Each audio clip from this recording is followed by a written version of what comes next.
അമ്മ പറഞ്ഞതു കേൾക്കുക,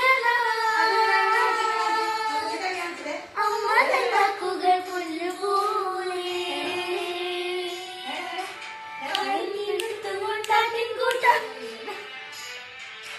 അമ്മയോടൊത്ത് വസിച്ചു കാട്ടിൽ. വായിൽ കൊതിയുടെ കപ്പലൊടി ദൂരെ ചെന്നായ തക്കം പാർത്തു.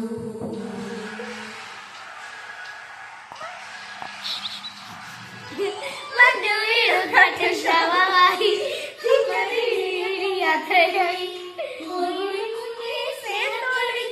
ദുഷ്ടനായി സൂക്ഷിക്കണം, ദുഷ്ടനെ പ്രത്യേകം സൂക്ഷിക്കണേ. ധൈര്യമായി പോയി വരൂ അമ്മേ ദൂരെ, ചെന്നായി ഞങ്ങളെ സൂക്ഷിച്ചോളാം.